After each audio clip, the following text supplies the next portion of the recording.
ونستعينه ونستغفره ونؤمن به ونتوكل عليه ونعوذ بالله من شرور أنفسنا ومن سيئات أعمالنا من يهدي الله فلا مضل له ومن يضلل فلا هادي له ونشهد أن لا إله إلا الله وحده لا شريك له وأشهد أن محمدا عبده ورسوله الذي أرسله بالحق بشيرا ونذيرا وداعيا إلى الله بإذنه وسراجا منيرا فقد قال الله تعالى في كلامه المجيد وبرهانه التوحيد أعوذ بالله من الشيطان الرجيم بسم الله الرحمن الرحيم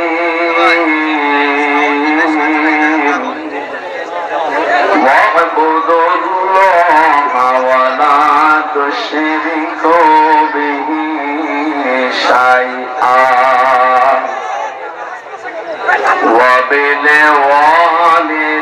وبالوالدين إحسانا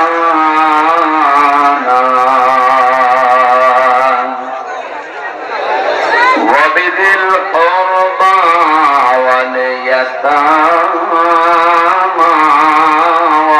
والمساكين والجار ذي القربى والجار الجنوب والصاحب بالجنب وابن السبيل وما ملكت أيمانكم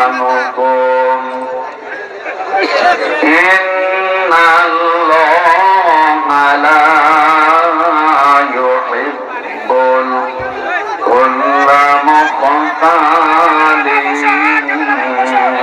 فخور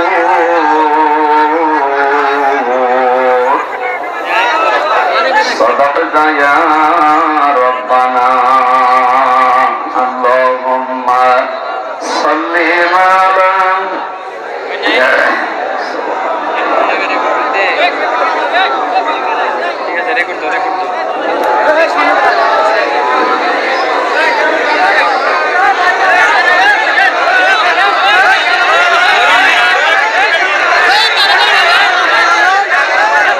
জীবনে যত প্রেম আছে কলি যায় নবীজির তরে সবটুকু দিয়ে দেব তাই বিনিময়ে শাফাত যদি তার পাই বসে যাবে জীবনে যত ব্যথা ভার বলগল উড়ান বিকামালিহি কশফত তুজাবি জামালিহি হাসনাত জামিউ খিসালিহি সাল্লু আলাইহি ওয়া আলিহি আলহামদুলিল্লাহ। বগুড়া জেলার ধানুর থানার অন্তর্গত মগবাখালী কেন্দ্রীয় কবরস্থানের উন্নয়ন কল্পে 3 দিন ব্যাপী বাৎসরিক তাফসীরুল কোরআন মাহফিলের সমাপনী রজনী স্বনামধন্য সভাপতি জনাব মাওলানা মুজিবুর রহমান, প্রধান অতিথি সাবেক সংসদ সদস্য আলহাজ গোলাম মোহাম্মদ সিরাজ, আলোচনা রাখলেন আপনাদের পাশের জেলা নাটোরের সন্তান ইসলামিক চিন্তাবিদ প্রভাষক মাওলানা আব্দুল বারী রশিদি, আলোচনা করলেন মাওলানা হোসাইন আহমেদ মাহফুজ, অন্যান্য উলামা ইকরাম। মঞ্চে বসা সম্মানিত ব্যক্তিবর্গ,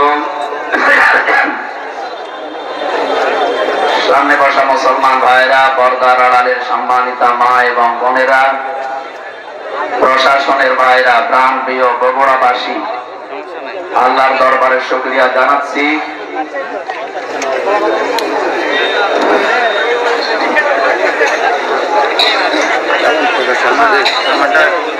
যিনি কোরআনে কারীম শোনার জন্য আমাদেরকে বাড়ি থেকে পর্যন্ত নিয়ে এসেছে। আমরা ইচ্ছা করে জোর করে আসতে পারতাম না যদি আল্লাহ না চাইতে।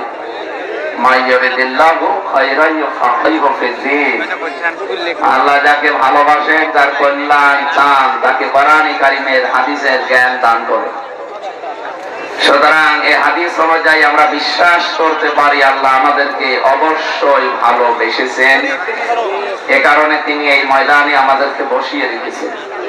এটা যদিও একটা কবরস্থানের পাশের একটা জায়গা, কিন্তু এটা এখন কিছু সময়ের জন্য জান্নাতের বাগান। কথা বলে না কেন? জান্নাতের বাগানে কোন জাহান্নামী মানুষ প্রবেশ করতে পারবে না। কারণ যারা জাহান্নামে যাবে ওদেরকে আল্লাহ জান্নাতে দেবে না। কথা বলেন কেন?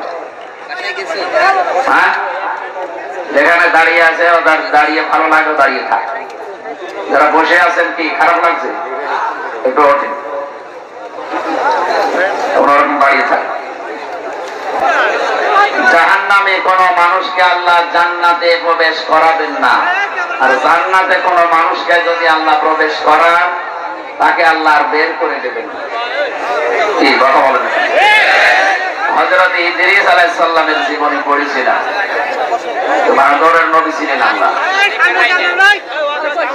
হযরত আজরাইল আলাইহিস সালাম একবার এসেছিলেন, ডাক দিয়ে বলে, আল্লাহর বান্দা, 2 নম্বরে আপনি আল্লাহর নবী, আমি সৎ মানুষ, নেককার মানুষ। আল্লাহ রাব্বুল আলামিন ভালো মানুষ, নেককার মানুষ যারা, তাদের সাথে সম্পর্ক রাখার জন্য তাকে দিয়েছেন।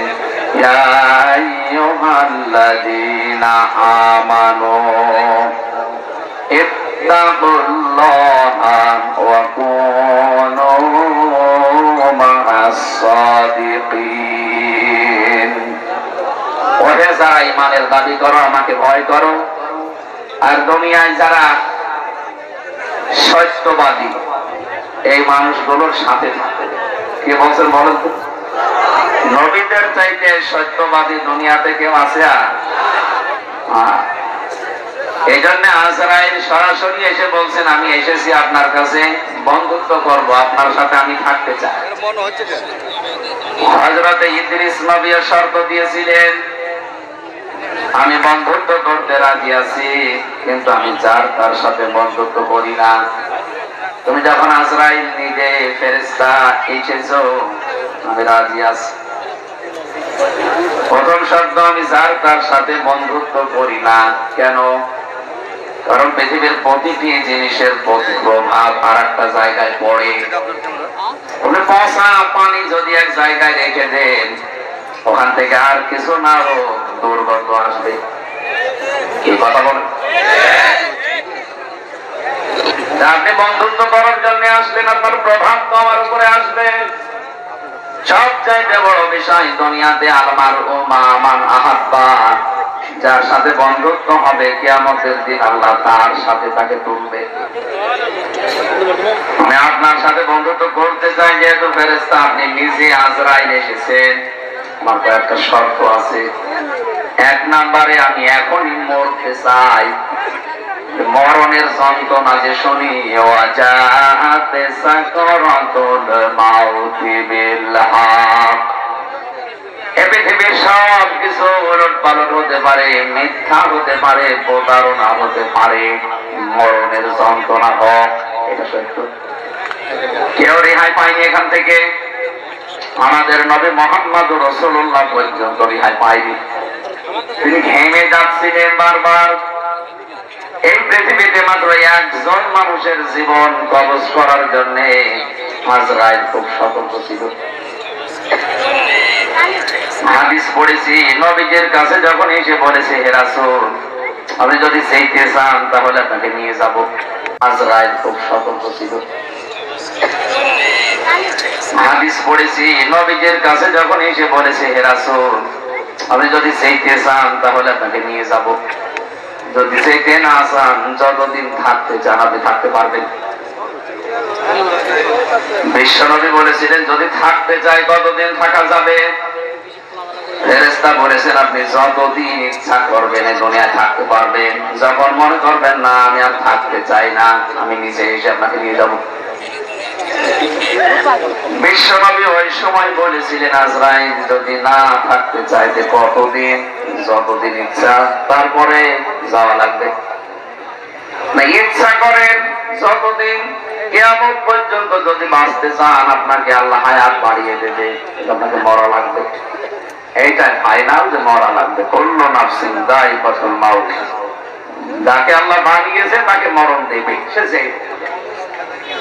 নবীজি বললেন, আজরাইল যাওয়ায় যখন লাগবে দেরি করার দরকার নেই, আমারে নিয়ে চলো আমার সব চাইতে বড় বন্ধু আল্লাহ রাব্বুল আলামিনের কাছে। পরিষদ হাতটা রেখেছিলেন। হযরতে আজরাইল ডাক দিয়ে বলে, হে রাসূল, আপনি কষ্ট পেয়েছেন? নবীজি বললেন, হাত সরাও। কেন? মনে হচ্ছে উহুদ পাহাড় আমার বুকের উপর রাখবে। ফেরেশতা বলে, হে রাসূল, আজ পর্যন্ত আমি যত জীবন কবজ করেছি এত আসানে, এত আস্তে, এত আরামে কারো জান কবজ করিনি। আমি জানি আল্লাহর পরে আপনার স্থান, এজন্য শুধু আমি হাতটা রেখেছিলাম। নবীজি বলেন, আজরাইল, এইটা যদি তোমার হাত রাখা হয় তো তোমার শাস্তি কোনটা? এখন শুরু করিনি। বিশ্বনবী ওদিন কান্নাকাটি করে বলেছিলেন, আজরাইল, মৃত্যুর যত কষ্ট আছে তুমি আমারই দিয়ে দাও।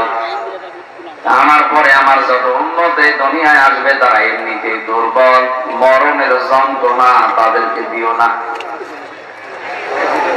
হযরতে আজরাইল ওদিন বলেছিলেন, হ্যাঁ, আপনার এই কথা আমি রাখতে পারি।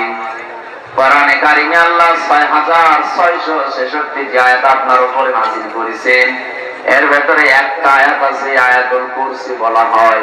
সূরা বাকারার 255 নম্বর আয়াত।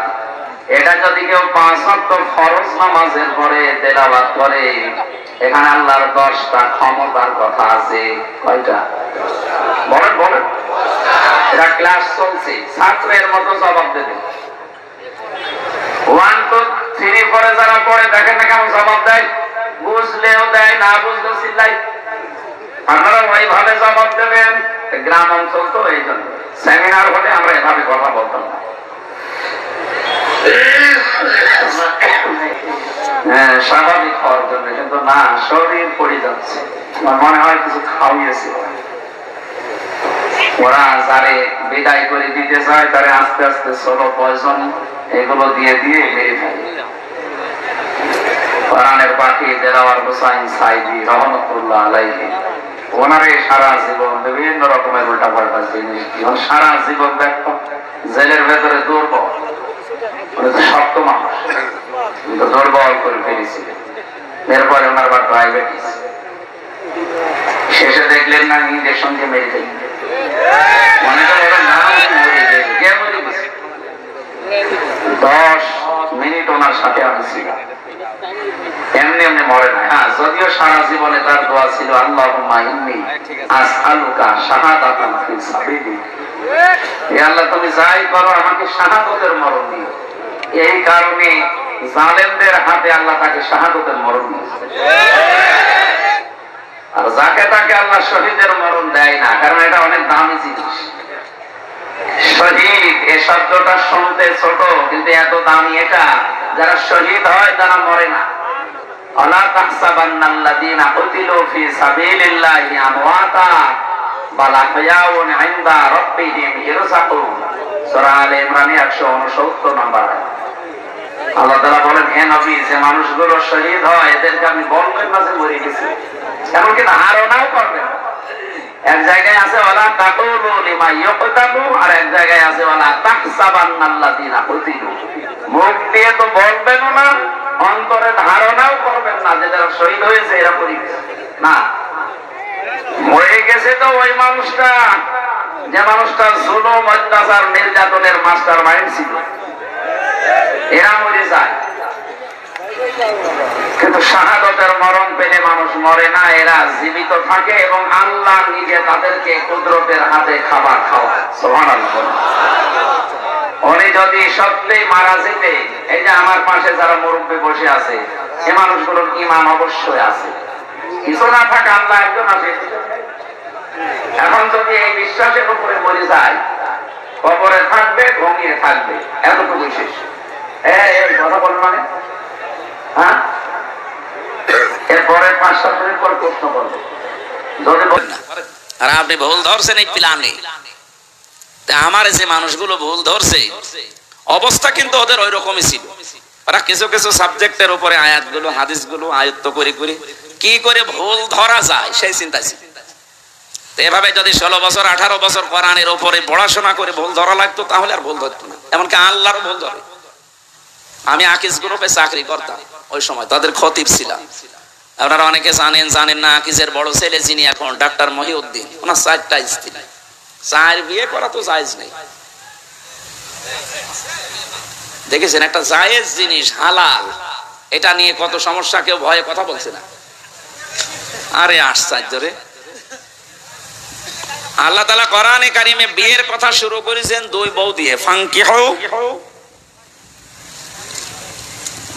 নিকাহ করো, বিবাহ করো। কয়টা? মাসনা 2টা, সুলাসা 3টা, রুবা 4টা। আল্লাহ কি 1 দিয়ে শুরু করেছেন না 2 দিয়ে?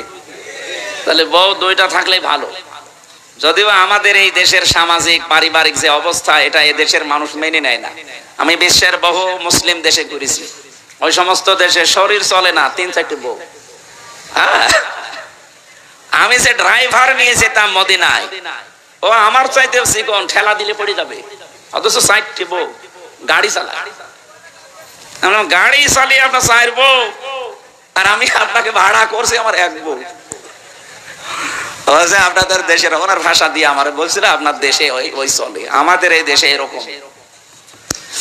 তা আমি ওনারে যে জিজ্ঞাসা করলাম যে ভাই, আপনি একটা হিন্দু মানুষ, আপনি ভুল ধরলেন আমার স্যারের যে উনি 4 বিয়ে করেছে।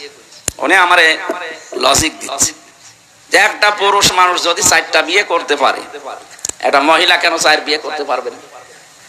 মহিলা পারবে না কারণ এক মহিলার পেটে যদি 4 জনের বীর্য যায় আর সন্তান যদি হয়, তো কারে বাপ বলে ডাকবে?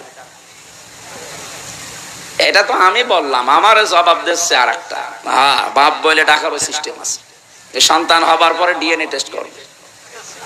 এইভাবে বলছে যে ডিএনএ টেস্ট করে দেখবে যে এটা কোনটার জিনিস, তাহলে সেইটারে বাবা বলবে। এটা তো যুক্তি ঠিক আছে, কিন্তু এই যে একটা জন্ম দিলে না 1 বাবার হয়, 4টা দিলে তো জারজ হয়ে যাবে। কোরআনে কারিমের যে আয়াতগুলো, ওরা আমাদের চাইতে, আমরা তো খালি পড়ছি, এই যে 10টা ক্ষমতার কথা বলছি এমনি না, আমরা পড়ছি ওই মানুষগুলো এই 10টা ক্ষমতা জেনে পড়তো, কিন্তু বিশ্বাস করতো না। আল্লাহ যে সব কিছুর উপরে ক্ষমতা রাখে এটাও বিশ্বাস করে না, কিন্তু আল্লাহর ক্ষমতা আছে এটাও পড়ে। আল্লাহু লা ইলাহা ইল্লা হুয়াল হাইয়ুল কাইয়্যুম, তিনি চিরঞ্জীব, তিনি চিরস্থায়ী। লা তাখুযুহু সিনাতু ওয়ালা নাওম, তিনি ঘুমান্ত না, ঘুমের ঝিমকিও তার আসে না। এ পর্যন্ত ওরা পড়ে। তো এর ভেতরে 4টা ক্ষমতার কথা অলরেডি চলে গেছে। সুবহানাল্লাহ বলতে পারেন না? কয়টা? এই যে পর্যন্ত পড়লাম, এর ভেতরে 4টা ক্ষমতার কথা আল্লাহর চলে গেছে। উনি চিরঞ্জীব, উনি চিরস্থায়ী। আজ কত মানুষের মারা যাওয়ার পরে চিরঞ্জীব লিখে দিচ্ছে, চিরঞ্জীব মুজিব, নাউজুবিল্লাহ। এই শব্দটা দুনিয়ায় কারো নামে লাগানো জায়েজ নেই। উনি কি মুজিবকে আল হাই ছিল, তো চিরঞ্জীব হয়ে গেছে? একজন শুধু চিরঞ্জীব, যার কোনো মরণ নেই, কে বলেন তো? আরো জোরে বলেন। সুতরাং যারা বিভিন্ন জায়গায় এরকম মূর্তি বানিয়ে, ভাস্কর্য বানিয়ে লিখে দিয়েছেন চিরঞ্জীব মুজিব, এটা কোরআনে আয়াতুল কুরসির সাথে সাংঘর্ষিক। কেউ যদি বিশ্বাস করে লেখেন, আপনার ঈমান চলে গেছে। এরপরে যে একটা একটা করে ক্ষমতার কথা আছে, আমি একটু টাচ দেই। যারা আয়াতুল কুরসি পড়লে আজরাইলের হাত থেকে, কষ্টের হাত থেকে বেঁচে যাবেন, উনি যেহেতু নিজে জানিয়েছে আজরাইল, আপনি এই 10টা ক্ষমতা বিশ্বাস করে আপনার জীবনে মিলাবেন, দেখবেন যে আসলে মেলে কিনা। 1 নম্বরে সব কিছুর উপরে ক্ষমতা কার? আরো জোরে। কিন্তু আমরা অনেকেই বিশ্বাস করি, বগুড়াতেও আছে, ক্ষমতার উৎস এরা বলে জনগণ। না, এটা আয়াতুল কুরসির সাথে যায় না। আপনি যদি এই বিশ্বাস করে থাকেন যে ক্ষমতার উৎস জনগণ, আর আপনি আয়াতুল কুরসি পড়ে, আপনার কথার সাথে আপনার বিশ্বাসের মিল নেই। এই কথা বললেন না কেন? আজরাইলের এই কষ্টের হাত থেকে আপনি বাঁচতে পারবেন? বলেন বলেন। আরে ভাই, আপনাকে আমি বাঁচাতে চাই। আপনারও কবরে যাওয়া লাগবে, আমারও ওই মরণের সামনে সামনে যন্ত্রণা আসতেছে। এটা তো আমি বানিয়ে বলছি না। সূরা নাহাল 14 নম্বর পারা 9 নম্বর পৃষ্ঠা 9 নম্বর লাইনের 32 নম্বর আয়াতের তাফসীর বাড়ি যে মিলাবেন। মরণের বিছানায় যখন আষাঢ় দিয়ে পড়বেন, আল্লাহ তাআলা বলেন, আল্লাযীনা তাতাওয়াফফাহুমুল মালাইকাতু তাজ্জিবিনা ইয়াকুলুনা সালামুন আলাইকুম উদখুলুল জান্নাতা বিমা কুনতুম তা'মালুন। বলেন আল্লাহু আকবার। এখানে আলেম যারা আছে তাদেরকে বলছি, এবার এখানে কয়েকটা গুরুত্বপূর্ণ শব্দ আমি পড়লাম। 1 নম্বরে তাজ্জিবিনা।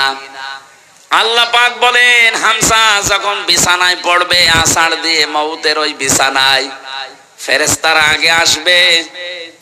যদি তোমার জানটা পবিত্র হয়ে থাকে, যে তাজ্জিবিনা, তাজ্জিবিন মানে শুধু এই পোশাক আশাক পবিত্র না, শুধু শরীর পবিত্র না, তাজ্জিবিন মানে চিন্তা চেতনা বিশ্বাস এগুলোর পবিত্রতা না।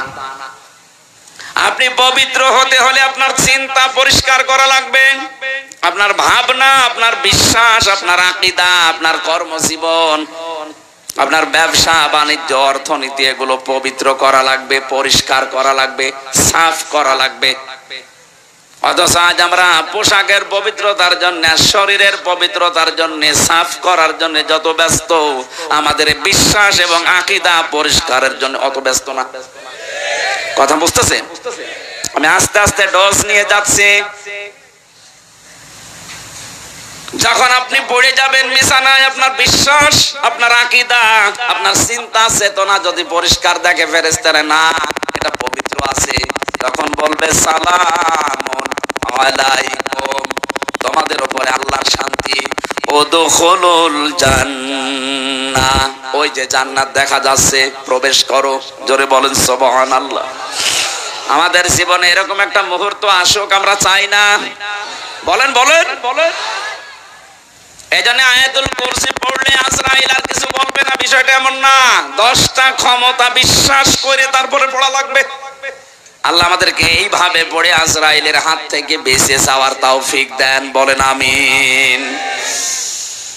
হযরতে ইদ্রিস নবী বলেছিলেন, ফেরেশতা আমি মরতে চাই। আমি শুনেছি যে সব কিছু মিথ্যা হলেও মরণের যন্ত্রণা মিথ্যা না। আপনি আমারে দেখান, আমারে মেরে ফেলেন, কেমন কষ্ট লাগে আমি দেখবো, এরপরে আবার আমারে জীবিত করে দেবেন, কারণ জান কবজ করার দায়িত্ব তো আপনার। ঠিক আছে। দ্বিতীয় নম্বর শর্ত আমার, আপনি বলেছিলেন জান্নাত জাহান্নাম, এগুলো আমি আল্লাহর কাছ থেকে জানি। জান্নাত জাহান্নাম আছে, জাহান্নামে কেমন করে আল্লাহ শাস্তি দেয়, ওই শাস্তিটা আমি চোখে দেখবো, আমারে দেন। জাহান্নামের ভেতরে দিয়ে দেন, আমি দেখে তারপরে আপনি আমারে আবার বের করে দেবেন। ঠিক আছে। জান্নাতের ভেতরে কি শান্তি আছে, কি আরাম আছে, কি আনন্দ আছে, এগুলো আমি দেখবো, এই নিয়ামত। এগুলো দেখা শেষ হয়ে গেলে আপনি আমারে আবার বের করে দেবেন। ঠিক আছে। মরণের যন্ত্রণার এই কথা বলার পর ফেরেশতা আজরাইল আল্লাহকে বলেছিলেন, রব্বুল আলামিন গিয়েছিলাম তো ভালো জায়গায় নবী মনে করি, কিন্তু এই লোকটা তো ভেজাল, ও মরতে চায়। আল্লাহ পাক বলেন, আমার বান্দা যখন আকাঙ্ক্ষা করেছে, ঠিক আছে কাজ করো। মেরে ফেললেন, আবার জীবিত করে দিলেন। আমি তাফসীরের ভাষায় হাদিসটা পড়তে গিয়ে দেখেছি, এই যে হযরতে ইদ্রিস নবী কিন্তু শক করে মৃত্যুবরণ করেছিলেন। কি করে? বলেন বলেন। শকের মরণ কেমন হয় দেখি, মৃত্যুর যন্ত্রণাটা। হযরতে ইদ্রিস নবী পরবর্তীতে দুনিয়ার মানুষকে জানিয়েছে, তোমরা জানো এই যে শক করে যে মরতে গেলাম, শকের এই মরণে কেমন কষ্ট হয়েছে। জীবিত ছাগলকে জিন্দা অবস্থায় চামড়া খুলে লবণ দিলে যেরকম লাগে, আমার ওই রকম লাগছিল। ও বগুড়াবাসী, শখের মরণে যদি এই হয়, আমরা যারা মরতে রাজি না তাদের কিছুই হবে না। তারপরও তো তিনি একজন নবী। ঠিক আছে, আপনি আমারে নিয়ে চলেন জাহান্নামে। জাহান্নাম আমি দেখতে চাই কেমন করে আল্লাহ শাস্তি দিচ্ছে। দেখালেন জাহান্নাম গরু ঘর করে আবার বের করে নিয়ে আসলেন, নিয়ে যান আমারে জান্নাতে। জান্নাতের ভেতরে প্রবেশ করিয়ে সব দেখাচ্ছে, সব শেষ হয়ে গেছে। বলছে কি এবার চলেন। হযরত ইদ্রিস নবী ডাক দিয়ে বলে, আল্লাহর ফেরেশতা চলে যাও। আমি যাব না। কেন? কারণ আমি আল্লাহর বাণী এটা জানি, খালিদিনা ফিহা লা ইয়াবগুনা আনহা হিওয়ালা। কোন মানুষ যদি জান্নাতে একবার যেতে পারে, আল্লাহ কোনদিন তাকে বের করে দেবে না, আর সে বের হতেও চাইবে না। আল্লাহ যখন বলেছে যে বের করে দেবে না, আমি তো চাই না বের হতে, তুমি ডিস্টার্ব করো কেন? চলে যাও, চলে যাও। আজরাইল আলাইহিস সালাম বলছে, আল্লাহ তোমার নবী ইদ্রিস তো খুব চালাক। আল্লাহ বলেন, ফিরে আসো, আমার নবী ইদ্রিসের কপালে আমি এইটাই লিখেছিলাম। বলেন সুবহানাল্লাহ। আমি শুধু আলহামদুলিল্লাহ সুবহানাল্লাহ বলার জন্য আপনাকে এখানে বসিয়ে রেখেছি তা না। এখানে শিক্ষা কি পেলাম?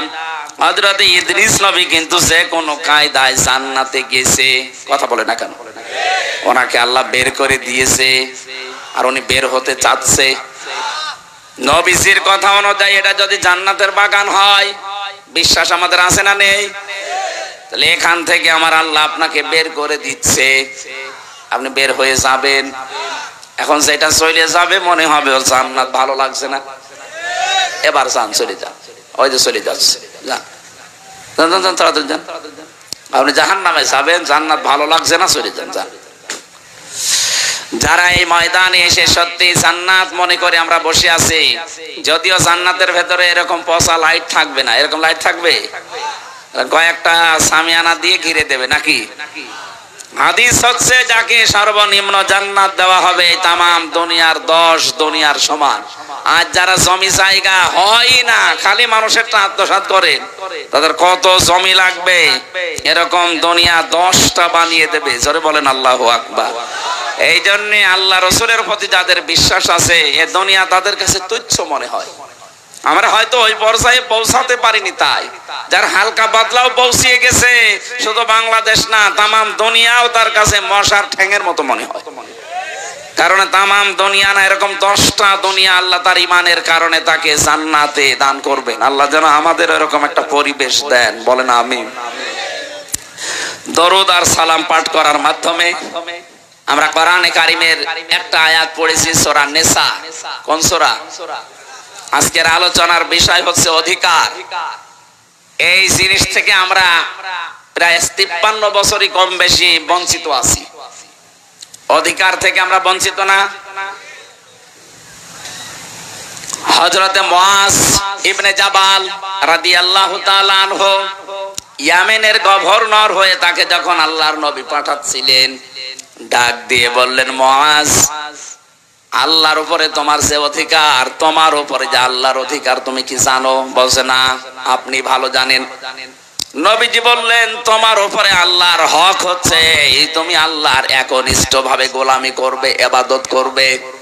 আর আল্লাহ পাক তোমার উপরে, তোমার আল্লাহর উপরে হক হচ্ছে আল্লাহ পাক দয়া করে তোমারে মাফ করে জান্নাতে দিয়ে দেবে। এজন্য আমার উপরে আল্লাহর কিছু হক আছে। মাওলানা আব্দুল বারী সাহেব বলল, হয়তো আমি একটু আঁচ পেয়েছিলাম, তো ঘুমিয়েছিলাম, যখন উঠলাম দেখলাম এই আয়াতগুলো পড়ছিল। বাবাল স্ফলিঙ্গ দিয়ে দ্রুত গতিতে যে পানিটা বের হয়ে যায়, না পাক পানি দিয়ে মায়ের রেহেমের ভেতরে আল্লাহ পাক মানুষকে আস্তে আস্তে তৈরি করতে থাকেন।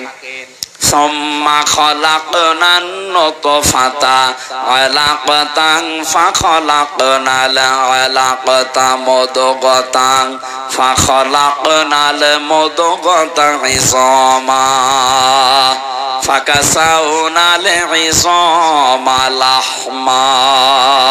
জোরে বলেন সুবহানাল্লাহ। আল্লাহ পাক বলেন, এই যে নতফা, মুদগা, আলাক, আস্তে আস্তে করে রূপান্তর করি 40 দিনে 40 দিনে 40 দিনে। আলাক শব্দের শাব্দিক অর্থ হচ্ছে যোগ। কি বললাম? এই যে পানির নিচে যেগুলো থাকে মানুষের শরীরের সাথে লেগে যায়, মায়ের জরায়ুর ভেতরে দেওয়ালের সাথে ঠিক 40 দিন আমরা এইভাবে চোখের মতো ঝুলেছিলাম। এখান থেকে আস্তে আস্তে চর্বি, চামড়া, গোশত এগুলো দিয়ে দিয়ে আমার আল্লাহ মানুষ বানিয়েছেন। রক্তের প্রবাহমান ধারা তৈরি করেছেন শরীরের ভেতরে, একটা আলাদা আকৃতি দিয়েছেন আমাদেরকে তিনি নিজে।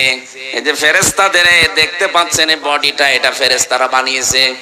আর এই যে আকৃতি যেটা মুখ, এর ভেতরে আল্লাহ 5টা ইন্দ্রিয় শক্তি দিয়ে আল্লাহ নিজে বানিয়েছেন। বলেন সুবহানাল্লাহ। এ মাথার ভেতরে জিনিস আছে কয়টা? বলেন বলেন। যে চিন্তা আসে কোন জায়গা থেকে? মাথা থেকে। বলেন না কেন? শোনেন আপনি কি দিয়ে? কান দিয়ে। কথা বলেন, নিঃশ্বাস নিচ্ছেন, দেখছেন আপনি চোখ দিয়ে। 5টা ইন্দ্রিয় শক্তি গুরুত্বপূর্ণ, এগুলো সব এই মাথা কেন্দ্রিক। আল্লাহ এই জন্য নিজে এটা তার হাত দিয়ে বানিয়েছেন।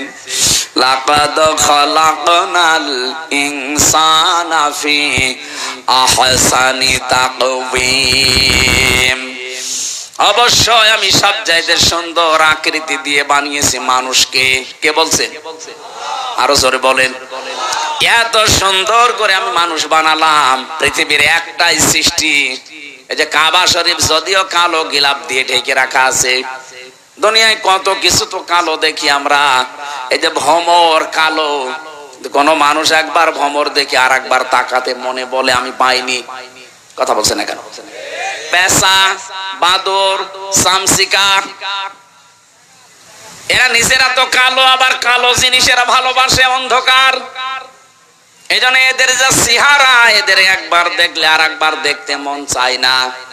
কাবা শরীফ কালো, একটা এমন একটা আকর্ষণ আল্লাহ ওর ভেতরে দিয়েছেন, যতবার তাকাবেন মনে হয় আর একবার তাকাই।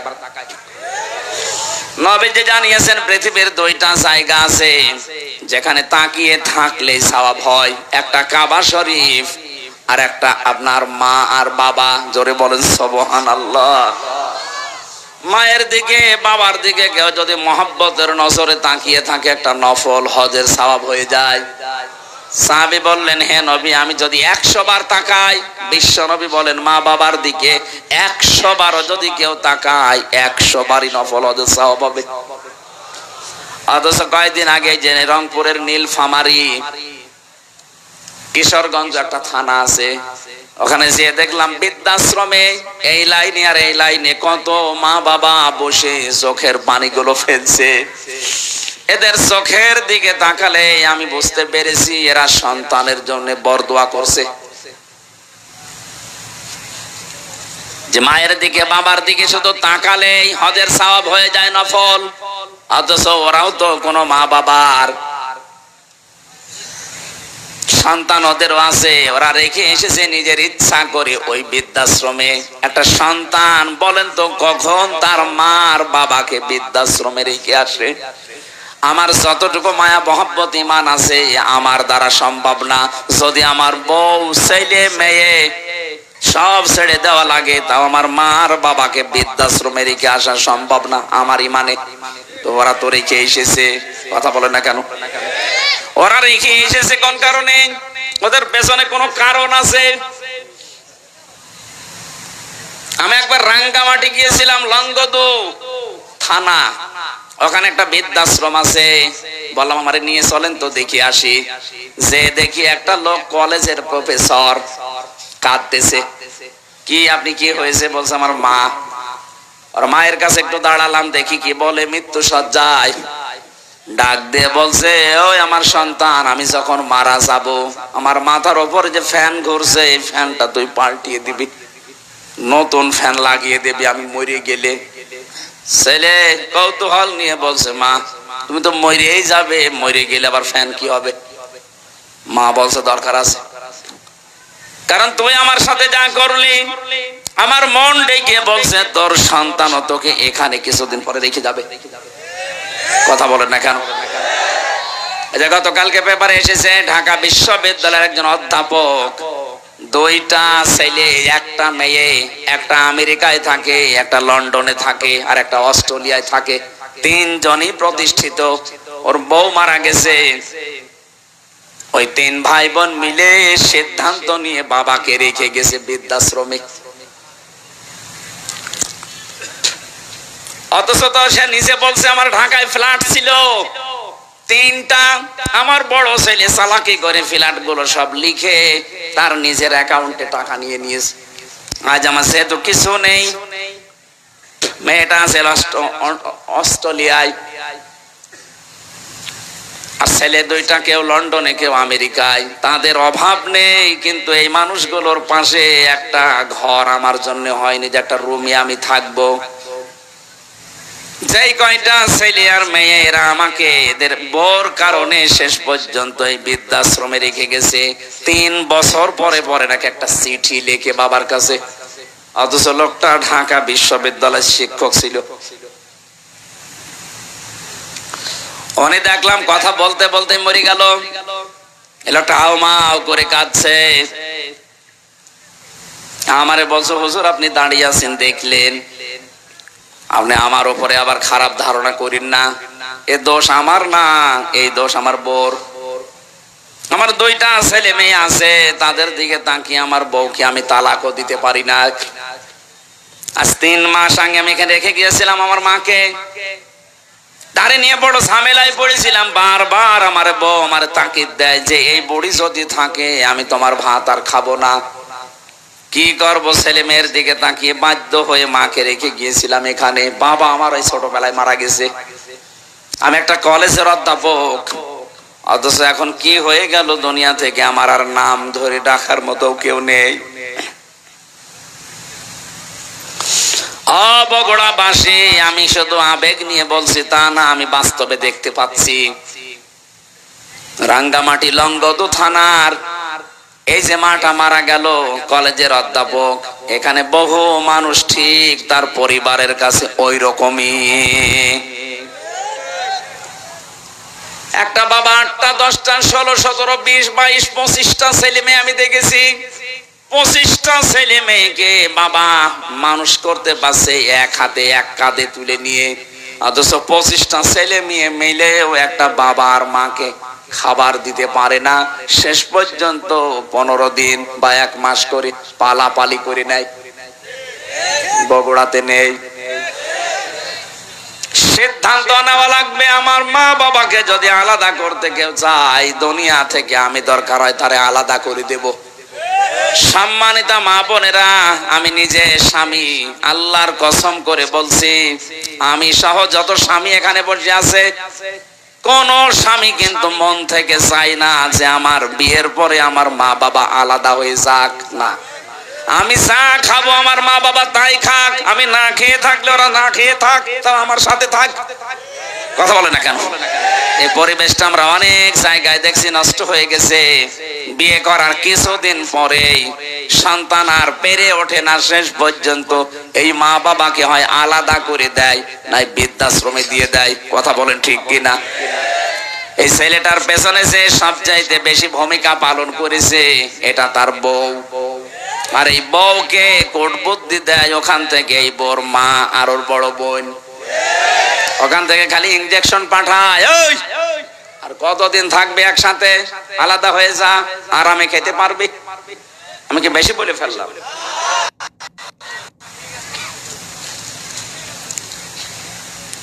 আল্লাহ রাব্বুল আলামিন বলেন, এত কষ্ট স্বীকার করে করে তোর মা তোকে পেটে বহন করে চামড়া গোশত চর্বি দিয়ে যখন একটা আকৃতি তোকে বানিয়ে দিলাম, এই মানুষটাকে আমি আল্লাহ আস্তে করে মায়ের পেট থেকে বের করে নিয়ে আসলাম। আল্লাহু আখরাজাকুম মিন বুতুনি উম্মাহাতিকুম, মায়ের পেট থেকে আস্তে করে বের করার দায়িত্ব আমার। এই দায়িত্বটা এখন ডাক্তাররা পালন করছে, আল্লাহর উপরে এখন আর নেই। কথা বলেন না কেন? আজ 100টার প্রায় 95টা সিজার ছাড়া হচ্ছে না। প্রশ্ন আসতে পারে তাহলে আপনারা কেন এই স্টেজে যারা বসে আছে এদের কি মা ছিল না, নাকি আকাশ থেকে পড়েছে? এ কথা বলছে না কেন? এদের মাকে তো সিজার করা লাগে নাই, অথচ আমাদেরটা এখন করা লাগছে। আজ অধিকাংশ মানুষের মেয়েদের ভরসাই হয়ে গেছে না, হবে না, ও সিজার করাই লাগবে। আল্লাহ বলছেন ঠিক আছে তোর দায়িত্ব আমি ছেড়ে দিলাম, যা তোর ওই হাইব্রিড বাচ্চা আমি কেটেই বের করব।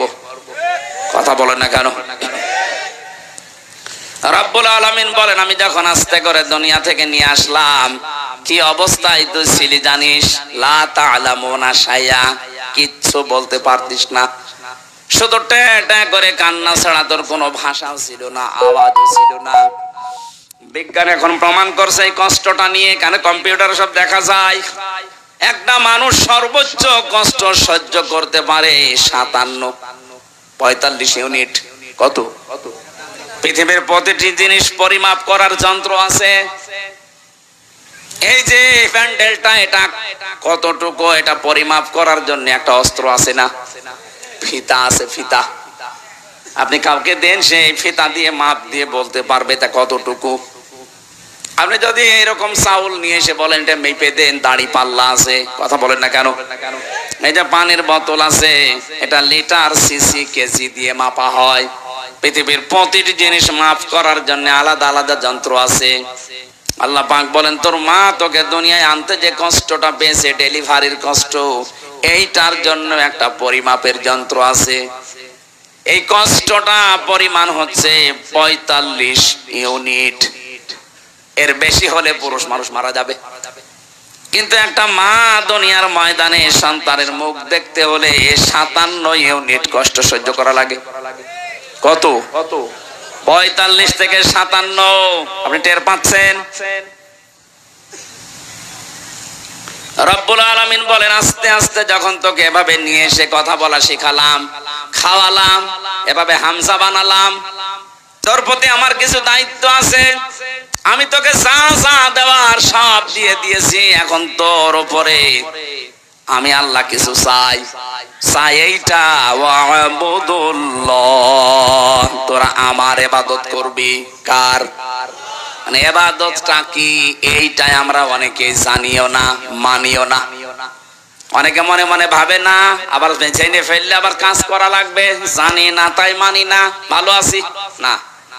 একটা সাফ কথা শুনেন, ইসলামের কোন নিয়ম নীতি যদি আপনি জানেন কিন্তু মানেন না, তাহলে আপনার একটা গুনাহ হবে। কয়টা? আর ইসলামের কোন নিয়ম আপনি জানেনও না, মানেনও না, আপনার ডবল গুনাহ হবে। কেন বলেন? কারণ আপনি জানাও ফরজ, মানাও ফরজ। জানার ফরজ আপনার আদায় হয়েছে, মানার ফরজ আদায় হয়নি, এজন্য গুনাহ হবে কয়টা? কিন্তু আপনি জানেনও না, মানেনও না।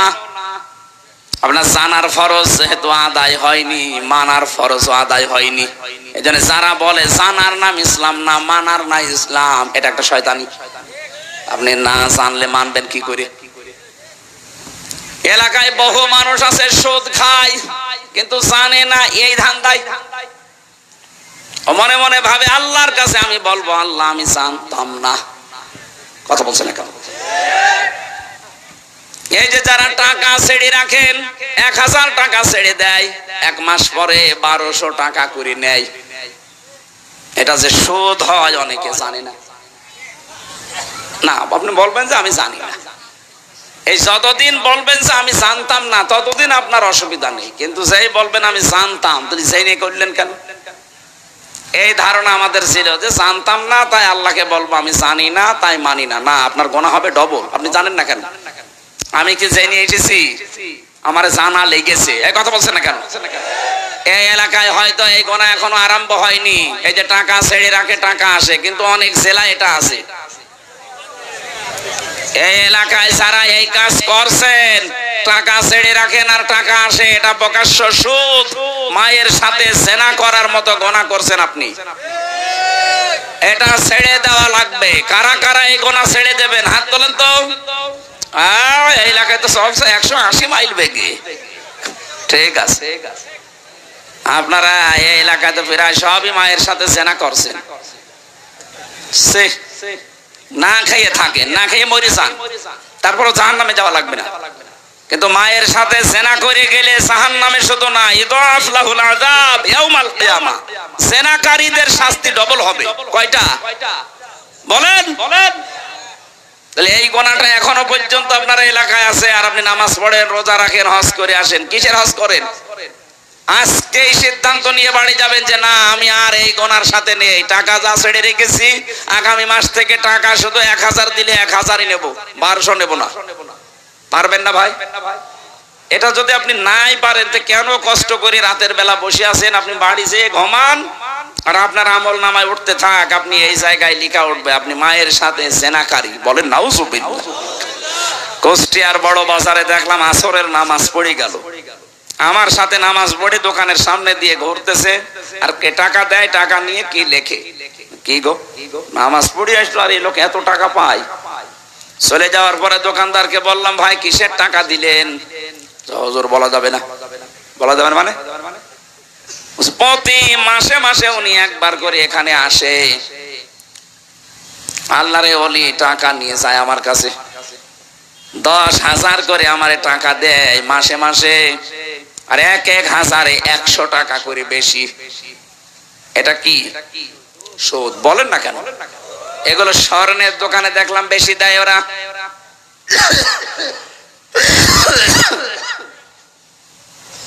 অনেকে চালাকি করে মনে করে গোনা যদি হয় টাকা এমন কায়দায় নামে নামে ছেড়ে দেবো যেন আমার নামে গোনা লিখা না হয়। অনেকে বউর নামে টাকা ছাড়ে, যে জাহান্নামে যদি যায় বউ যাবে। না ভাই, চালাকি করবেন না। আমি বলছি আপনি জানতেন না তাই মানতেন না, এ কথার কোনো ভিত্তি নেই। জানেন না কেন? এটা আপনার অপরাধ। এটা কি বলেন? বলেন বলেন। আপনার উপরে আল্লাহর হক এইটা যে নেই থেকে আপনাকে আব্দুল বারি আল্লাহ বানিয়েছে। আপনার প্রতি আল্লাহর কিছু হক আছে। আল্লাহর হক হচ্ছে আপনি তার ইবাদত করবেন এমন ভাবে, ইবাদত মানে শুধু নামাজ পড়বেন, রোজা রাখবেন আর কালো বোরকা পরবেন না। এই যে কথা বলছি, এই কথাটাও ইবাদত। এই কথা বলেন না কেন? যে মানুষের সাথে দেখা হলে হাসি মুখে কথা বলা, এটাও কি? বলেন বলেন বলেন।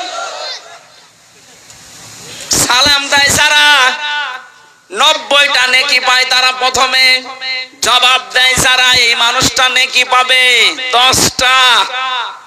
এবার আমার প্রশ্ন, সালাম দেওয়া সুন্নাত আর জবাব দেওয়া ওয়াজিব, ওয়াজিবের দাম বেশি না সুন্নাতের? এই জায়গাটা পুরা উল্টানো। কোরআনে কারিমে জানিয়েছে, সূরা নূরের ভেতরে আছে 61 নম্বর আয়াতে, ঘরে প্রবেশ করতে হলেও তোমাকে সালাম দিয়ে ঢোকা লাগবে, তাহলে ওই ঘরের ভেতরে আল্লাহর পক্ষ থেকে একটা বরকত আল্লাহ নিয়ে নেবেন। বলেন সুবহানাল্লাহ। এখানে বহু আল্লাহ ভক্ত মানুষ, নামাজ রোজা করা মানুষ, কিন্তু এইটার বেলায় দেখা যায় লজ্জা পায়, বাড়িতে ঢোকার আগে স্ত্রীকে ছেলে মেয়েকে সালাম দিতে চায় না। এরকম মানুষ নেই? সমস্যা আছে কিছু কিছু। আজকে যদি বাড়ি যে সালাম দেন, বলবে কি গো তোমারে কোন ভূতে ধরেছে? কালকে যে যৌতুকের টাকার জন্য আমারে গালিগালাজ করে পিটাইলে, আজকে সালাম দিচ্ছ মানে আজ কোন নতুন ধান্দা আছে? সে যা মনে করে করুক, আজকে থেকে আপনি ইসলামের এই কাজটা শুরু করেন। নবীজি জানিয়েছেন, যদি 25 বার করে দিনের ভেতরে সন্তানকে, স্ত্রীকে, পরিচিত মানুষ অপরিচিত মানুষ যদি সালাম দিতে পারেন 25 বার, কয়বার? সারাদিন 24 ঘন্টার ভেতরে যদি 25 বার সালামের প্রচলন আরম্ভ করতে পারেন, আপনি শাহাদতের মরণ পাবেন। আরো জোরে বলেন সুবহানাল্লাহ। বগুড়াবাসী, এই জন্য ইবাদত মানে ওই শুধু নামাজ পড়া রোজা রাখা না। আপনি কথা থেকে শুরু করে একেবারে সংসদ চালাবেন কি করে, সবটাই ইবাদত। বলেন বলেন। আমি এবার আলেমদেরকে বলছি, আপনারা এটা ভালো করে শুনুন। 2 নম্বরে আয়াতে ছিল, ওয়ালা তুশরিকু বিহি শাইআ, তোমরা আল্লাহর সাথে শিরিক করবা না। কি করবা না? শিরিক কি? আল্লাহ যেটা পারে ওইটা অন্য কেউ পারে, এই বিশ্বাস করার নাম শিরিক। আর এই শিরিক যারা করে তারা মুশরিক। কথা বলছে না কেন? এ পর্যন্ত বুঝেছেন কিনা বলেন? আমি ক্লাস নিচ্ছি না? একটা ক্লাস চলছে। আল্লাহর সাথে যারা শিরিক করেন, আল্লাহ বলেন আমি যেটা পারি ওইটা অন্য কেউ পারে। ছেলে মেয়ে দিতে পারে কে? এটা কোন পীর সাহেব পারে, কোন কবরে শুয়ে আছে এই লোক পারে। এই বিশ্বাস অনেকে মহিলা করে না। বলেন বলেন। এই যে মহাস্থান গড়ে যে কত মানুষ সন্তান চাচ্ছে, ওই গাছের সাথে দেখবেন বড় বড় ঢেলা ঝুলিয়ে রেখেছে, পাথর ইট। কি গো, এখানে পাথর ঝুলিয়ে রাখবেন। এগুলো সব চাইতে বাগের হাটে ওই খান জাহানের দরবারে বেশি বড় বড় পাথর ঝুলিয়ে রাখে। ওকে কেন কে বুদ্ধি দিয়েছে? ওই পাথর যখন চলবে পেটের ভেতরে সন্তান এসে দোল খাবে, দোলে দোলে। সে কো বিশ্বাস করে করুক আর অবিশ্বাস করুক, কারো কাছে শুনে জেনেই করছে। যেন আমি এক কথাই বলছি, এটা রেকর্ড হচ্ছে। আল্লাহ যেটা পারে ওইটা অন্য কেউ পারে, এই বিশ্বাস করার নাম শিরিক। আর শিরিক যারা করে তারা আরো জোরে বলেন মুশরিক হয়ে যাবেন। এই যে সূরা নিসার আয়াত পড়লাম, এর ভেতরে 5টা আয়াত আনকমন আছে। নবীজি বলেন এই 5টা আয়াত পেয়ে আমি এত খুশি হয়েছি, তামাম দুনিয়া দিয়ে দিলেও আমি এত খুশি হতাম না। তার ভেতরে এইটা, ইন্নাল্লাহা লা ইয়াগফিরু আইয়ুশরাকা বিহি ওয়া ইয়াগফিরু মা দুনা যালিকা লিমান ইয়াশা। এ পৃথিবীর সব গুনাহ আল্লাহ ইচ্ছা করলে মাফ করে দিতে পারেন, কিন্তু শিরিক করলে তার মাফ নেই। কে বলছেন? আরো জোরে বলেন। এবার আসেন আমি একটা একটা করে দিচ্ছি। এই সন্তানের ক্ষেত্রে বুঝলাম আল্লাহ বাদে কারো এখানে হাত। আরো জোরে। ক্ষমতায় দিতে পারে আল্লাহ ছাড়া অন্য কেউ, কিন্তু যারা বলে জনগণ তাদের ঈমান আছে, ঈমান আছে কিন্তু শিরকপূর্ণ ঈমান। আর শিরকপূর্ণ ঈমান থাকলে আল্লাহ তাকে মাফ। বগুড়াবাসী সত্যি করে বলছে, আল্লাহর কসম আপনাকে আমি ভালোবাসি, আপনি ভুল পথে আছেন। এই দেশে যারা এই বিশ্বাস করে না তারা বিপদে ছিল এতদিন। যারা বলতো না ক্ষমতার উৎস আল্লাহ, তাদের নিবন্ধন বাতিল করে দিয়েছিল, তাদের নিষিদ্ধ করেছিল। এক কথা বলছে না কেন? যারা বলতো না ক্ষমতার উৎস জনগণ, তারা ঠিক ছিল। আর ভাই আপনি তো জাহান্নামে যাচ্ছিলেন। এদেরকে ব্যান্ড করার পরও এরা মানে নাই, বলছে না ক্ষমতার উৎস জনগণ, মানি না তো মানি না। আল্লাহ ঠিক যেন 5 দিন পরে তাদের পোড়াটা উল্টিয়ে দিয়েছেন। কারণ ওই জালেমরা হাত দিয়েছে জামাত ইসলামের গায়ে না, ওরা হাত দিয়েছে সরাসরি একেবারে আল্লাহর গায়ে। আল্লাহু আকবার, আল্লাহু। আপনি এই জায়গায় বলেন যে আল্লাহ সব কিছুর উপরে, আর এই ক্ষমতার মতো একটা ছোট্ট জিনিসের কাছে এসে বলছেন না এইটার মালিক আল্লাহ না জনগণ। যাদের এরকম বিশ্বাসে অপবিত্রতা আছে, আপনি পাল্টিয়ে যাবেন আজকে। এর জন্য যদি দল ত্যাগ করা লাগে ওইরকম দল ত্যাগ করবেন না। এবার আওয়াজ বেশি হয়নি আমি জানি, আর এটা বগুড়ায় হবেও না। কথা বলছে না কেন? যেই দলের বিশ্বাসে এই শিরিক আছে যে ক্ষমতার উৎস জনগণ, ওইটার মুখে ঝাঁটা মেরে চলে আসা লাগবে। ও দল যদি আমার বাবাও তৈরি করে, ও দলে আমি নেই, কারণ আমার বাবা জাহান্নামে গেলে আমি তার সাথে যেতে পারি না। কথা বলেন, আগে বাবার সাথে যাবেন। এবার একটা নতুন তথ্য বলছে, এখানকার আলেম চলে গেছে নাকি? হ্যাঁ, এবার ভালো করে শুনবেন। আল্লাহ রাব্বুল আলামিন বলেন, ওয়ামান দাখালাহু কানা আমিনা। সূরা আলে ইমরানে আছে, 93 নম্বর আয়াতের মাঝের অংশে আছে। রব্বুল আলামিন বলেন, এই যে কাবা শরীফের যে চত্বরটা, এখানে কেউ প্রবেশ করলে তাকে আল্লাহর নিরাপত্তা দিয়ে দেয়। কে? কেন? ফিহি আয়াতুম বাজ্জিনাতুন, এখানে আল্লাহর বিভিন্ন নিদর্শন আছে। মাকাম ইব্রাহিম, একটা নিদর্শনের নাম মাকাম ইব্রাহিম, যেটা লিফট হিসাবে ব্যবহার করে ওই পাথরের উপরে দাঁড়িয়ে দাঁড়িয়ে ইব্রাহিম আর ইসমাইল নবী কাবা ঘর বানিয়েছিলেন। এই যে লিফট আবিষ্কার হয়েছে এই পাথর থেকে, দাঁড়ালে এই লিফটের মতো চলে যেত উপরে। আবার যখন মনে করতেন আমি নেমে পাথর আবার নিতে চাই, তখন আবার নিচে নেমে পড়তো। যারা হজে গেছেন দেখেছেন কাবার পাশে কয়েক হাত ধরে হযরতে ওমর ওই পাথরটা ওখানে রাগিয়ে রেখেছেন, আগে কাবার সাথে ছিল। এখন মানুষের সুবিধার্থে এটা করা। আল্লাহ পাক বলেন এই চত্বরের ভেতরে আল্লাহর বহু নিদর্শন আছে, তার এক নাম্বার নিদর্শন ইন্না আউওয়ালা বাইতি উযিআ লিন-নাস লাল্লাযী বিবাক্কাতা মুবারাকাও ওয়া হুদাল লিল আলামিন। পুরাতন প্রাচীন একটা নাম মক্কা শরীফের বাক্কা। কি নাম? এই মক্কার নাম ছিল বাক্কা। এই বাক্কায় পৃথিবীর প্রথম ঘর আল্লাহ প্রতিস্থাপন করে দিয়েছেন, তার নাম কাবা। নাম কি? এই ৭৫-এর ভেতরে কেউ গেলে তাকে নিরাপত্তা দিয়ে দেয়, শান্তি স্বস্তি, সে নিরাপদ হয়ে যায়। কে? আরো জোরে বলেন। আমি কেন এটা বলছি বারবার বলেন তো? আমি এটা বোঝাতে চাই কাবা শরীফের চত্বরটা আল্লাহ এমন নিরাপদ বানিয়ে দিয়েছেন, অথচ ওই এরিয়ার বাইরে গেলে অনেক উল্টাপাল্টা কাজ চলছে, রাহানাজানি চলছে, ছিনতাই চলছে, মারামারি চলছে, রক্তপাত চলছে, ধোঁকাবাজি চলছে। কিন্তু কাবার চত্বরের ভেতরে কোনো মারামারি রক্তপাত বলেন বলেন এমন কি কেউ বাবার হত্যাকারীও যদি দেখে কাবার চত্বরের ভেতরে, না, নরম হয়ে যায়, বলে না এখানে মারা যাবে না, বাইরে চলেন। তারপর এই যে বারবার আমি কথাটা তুলছি এই কারণে, এখানে যেহেতু আল্লাহর বিধান মতো মানুষ চলছে, এই কারণে জায়গাটা পরিপূর্ণ নিরাপত্তা দিয়ে বেষ্টন করা। এদিকে তাকান, তাকান এদিকে। কাবার এই চত্বরটা বিধান চলে কার? এজন্য জায়গাটা নিরাপত্তা দিয়েছেন কে? কাবা শরীফ থেকে বাংলাদেশের দূরত্ব ৬০০০ কিলোমিটার। এইটা তো আর কাবা না, কথা বলে না কেন? তাহলে এই ৫৬,০০০ বর্গ মাইলের বাংলাদেশ যদি কেউ নিরাপত্তা চাদর দিয়ে ঢেকে রাখতে চায়, এখানেও চিন্তায় হবে না, এখানেও রক্তপাত হবে না, এখানেও ধোঁকাবাজি হবে না। ওখানে যেমন আল্লাহর বিধান কায়েম করার মাধ্যমে আল্লাহ নিরাপত্তা দিয়েছেন, এই ৫৬,০০০ বর্গ মাইলে আল্লাহর বিধানটা কায়েম করে দেন, সেই কাবা শরীফের মতো হয়ে যাবে।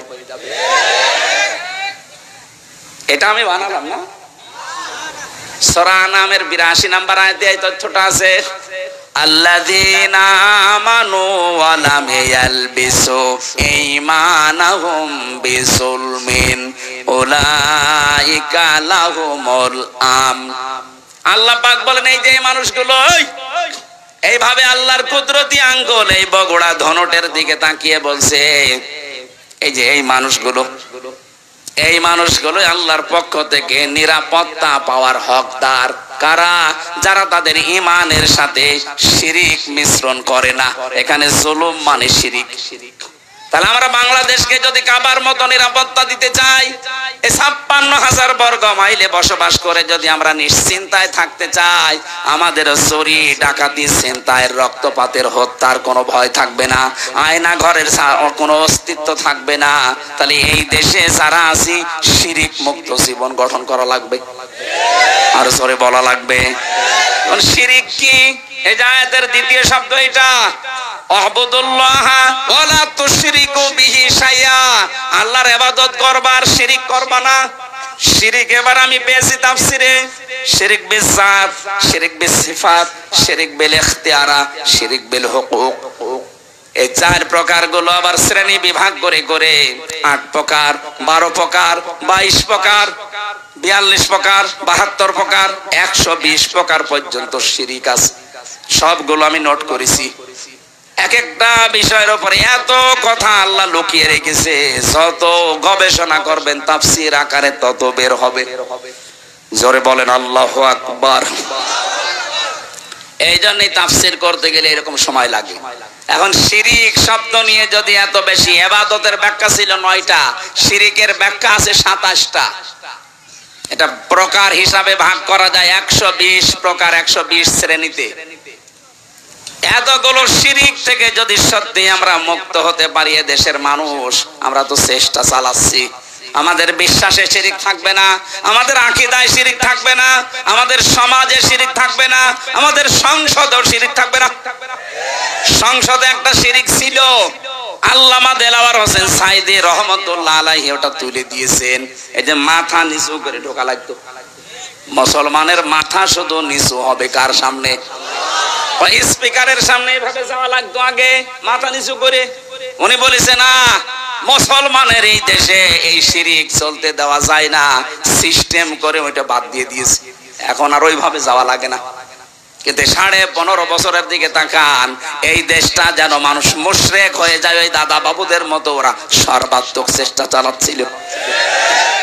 কোথাকার কোন বাবার ছবি বিভিন্ন প্রতিষ্ঠানে টাঙিয়ে টাঙিয়ে সম্মানের জায়গায় রেখে দিয়েছে, ছেলে মেয়েরা এইভাবে করে করে পূজা করতো, আমি নিজে দেখেছি। একটা জাতিকে মুশরিক বানাতে পারলে তাকে অনিয়ন্ত্রিত করে ফেলা যায়। আজকে ভারত বাংলার বিভিন্ন পাহাড় অঞ্চলগুলো অস্থিতিশীল করে রাখতে চায়, ওদের একটা গোপন ষড়যন্ত্র।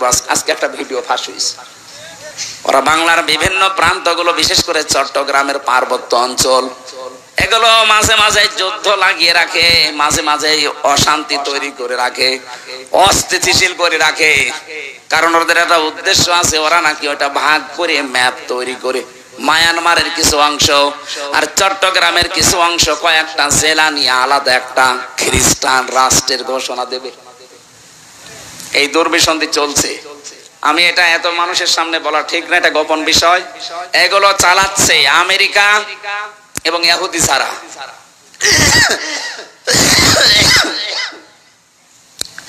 এদের এই গোপন ষড়যন্ত্র যদি বাস্তবায়ন হয়ে যায়, এই যে উপদেশটা 3 বার পাল্টিয়ে গেল, ডক্টর মোহাম্মদ ইউনূস থেকে একবার, এরপরে আবার কয়েকজন, এরপরে কয়েকদিন আগে আবার 3 জন, এগুলো এমনি এমনি করছে না, একটা দুর্বিসন্ধি আছে। সব চাইতে ভয়ঙ্কর এর ভেতরে এই ফারুকি, এই লোকটা মেয়েতে মেয়েতে ছেলেতে ছেলেতে বিয়ে করা, এই যে সমকামিতা এটা প্রমোট করে, এইগুলো নিয়ে এসে সিনেমাও বানিয়েছে। এই যে পরকীয়া প্রেম করে মানুষ উদ্বুদ্ধ হয় কি করে, সে তার নিজের স্ত্রী তিশাকে এই সিনেমায় কাজে লাগিয়েছে। Third person singular number, bachelor, আমি উপন্যাস পড়েছিলাম, ওইগুলো দেখছে এখন সিনেমা বানাচ্ছে। আমার বিশ্ববিদ্যালয়ে থাকাকালীন একটা অভ্যাস ছিল, ক্লাসের পড়া যাই হোক আমি উপন্যাস পড়তাম খালি।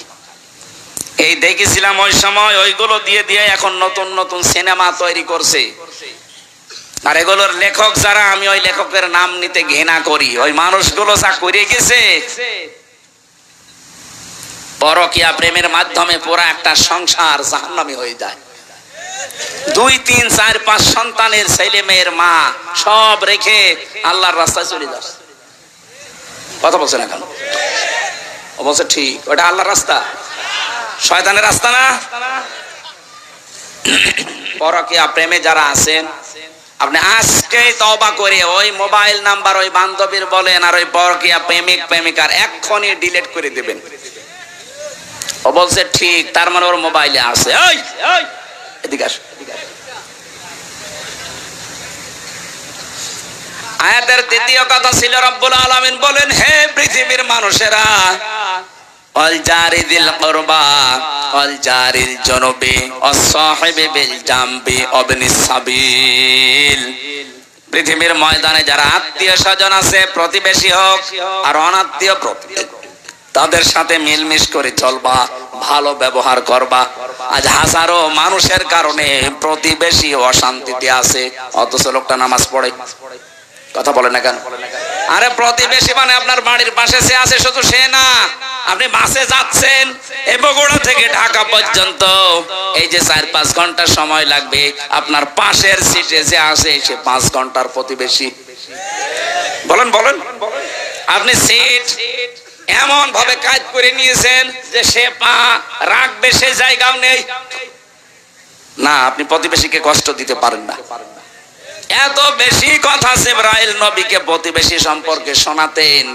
নবীজি বলেন, আমার মনে হচ্ছিল আমার জমি জায়গার ভাগ, এই মিরাস, এইটাও নাকি প্রতিবেশীকে দেওয়া লাগতে পারে নাকি। আবার বলেন তো, এত গুরুত্ব স্যার তাদের সাথে আজ আমাদের সম্পর্ক দা কুমড়ার। এগুলো টাউনে তো আরো বেশি, গ্রামেও আছে। মুরগিতে ধান খেয়েছে, এই নিয়ে প্রতিবেশীর সাথে গন্ডগোল। বলেন বলেন, ওমা মালাকাত আইমানুকুম, সাবধান, নিজেরা অধীনস্থ যারা আছে তাদের সাথে খারাপ ব্যবহার করবা না। নবীজির জীবনের শেষ কথা দুইটা, তিনি বলেছিলেন আসসালাত আসসালাত, ওমা মালাকাত আইমানুকুম আসসালাত। উম্মতেরা, আমি তোমাদের রেখে গেলাম, যাই করবা করবা, নামাজ ছাড়বা না। আর অধীনস্থ যারা আছে, কাজের লোক, মেয়ে ছেলে যাই বলেন, তাদের সাথে ভালো ব্যবহার করবা। নবীজির জীবনের শেষ কথা এইটা। আল্লাহ আমাদেরকে আয়াতটা বাস্তব জীবনে মেনে নেওয়ার তৌফিক দেন, বলেন আমিন, আল্লাহুম্মা আমিন। লা ইলাহা ইল্লা আনতা সুবহানাকা ইন্নী কুনতু মিনাজ জালিমিন। ও মাবুদ, আমার কণ্ঠে ব্যথা করছে, চাতক পাখির মতো তোমার বান্দারা শুনছে। আমরা কোরআনে কারিমের আয়াত থেকে যতটুকু শিক্ষা পেয়েছি, বাস্তবে আমল করার তৌফিক দাও। শিরিক মুক্ত বাংলাদেশ, জুলুম মুক্ত বাংলাদেশ গঠনের মাধ্যমে এটাও তুমি কাবার চত্বরের মতো নিরাপত্তা দিয়ে ঢেকে দাও। এ মাহফিলের আয়োজন করতে গিয়ে যারা শ্রম দিল, এই যুবকগুলোকে কবুল করো। যত মানুষের সাথে ইনভলভ আছে, আল্লাহ এদেরকে ওমরের মতো বানিয়ে দাও। সম্মানিত মা বোনদেরকে কবুল করো। রব্বুল আলামিন বহু কষ্ট স্বীকার করছে আজকের এই অনুষ্ঠানের জন্য যারা, মা বোনেরা সহ প্রত্যেককে তুমি তার স্ব জায়গায় পুরস্কার দিয়ে দাও। মাওলানা আব্দুল বারী রশিদি আমার বড় ভাইকে কবুল করো, তার সন্তান দুইটাকে মঞ্জুর করো। মাওলানা হুসাইন তার বাবাকে হারিয়েছে, মাফ করে দাও। আল্লাহ তাআলা, জালেমের জিন্দানখানায় 3টা বছর আমি বন্দী ছিলাম, আমি অসুস্থ হয়ে পড়েছি, আমার শরীরটা তুমি আগের অবস্থায় স্বাভাবিক করে দাও। এলাকায় মাটির নিচে যারাই ঘুমিয়ে আছে, কবরগুলো জান্নাতুল ফেরদাউস বানাও। আল্লাহ তাআলা, কোন জালেম যেন কিয়ামতের আগে বাংলার চেয়ারের বসতে না পারে, সেই ব্যবস্থা করে দাও। যারা দায়িত্বে আছে তাদেরকে সততা দাও, তাদের ভেতরে, তাদের কলিজায় জাহান্নামের ভয় তুমি ঢুকিয়ে দাও। রব্বুল আলামিন, আমি আবার বলছি, আমার কণ্ঠটা তুমি ছেড়ে দাও। বারাকাল্লাহু লানা ওয়া লাকুম ফিল কোরআনিল আযীম। মরণ যখনই আসবে, একবার হলেও যেন আমাদের এই জবানে জারি হয়ে যায়, লা ইলাহা ইল্লাল্লাহু মুহাম্মাদুর রাসূলুল্লাহ।